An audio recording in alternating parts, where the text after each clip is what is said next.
Norman Lear has died.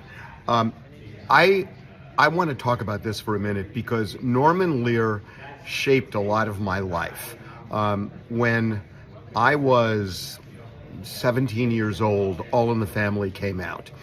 And it was just a stunning thing to watch. You had never seen anything like this on TV. I mean, now, there are all sorts of shows that get into cultural, political issues. There was nothing like that on television until Norman Lear created this show. And suddenly it opened a door to true America. You saw bigotry. You saw racism, you saw sexism. It was a raging debate weekly about the Vietnam War, which was tearing this country apart back then in 1968. And it was a stunning thing to watch. He had to fight to convince CBS to put it on the air. They trusted him, and it became an instant hit. But not just a hit. It wasn't just that it was a hit television show. It changed television.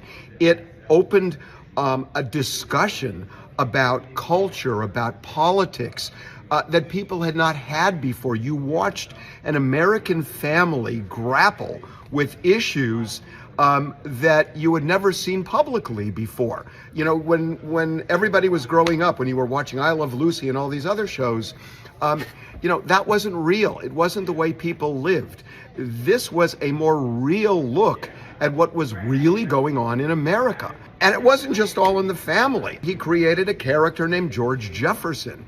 And you saw I can use a current term, you saw George Jefferson and Archie Bunker become frenemies. And then George Jefferson and crew got their own spin-off.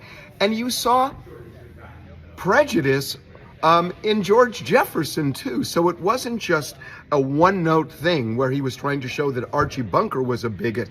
He was trying to show that bigotry lives in various forms, and also that you don't have to hate people who are bigots, that there are elements where they can grow. There are times when they're even lovable. I mean, there were times Archie Bunker was just a lovable guy, and he evolved some and didn't evolve in many areas, but you went along for the ride. There are so many shows to talk about with Norman Lear, but he is such an enduring force in Americana, in the fabric of this country, in my life. And it's just a stunning thing to see a man who lived 101 years so vibrantly. He lived this way until the very end. He was politically active, socially active. And I got to say, in my lifetime, there was no one that had the impact that Norman Lear had. He is going to be sorely missed, but his legacy lives on in a lot of people, especially people in the entertainment business.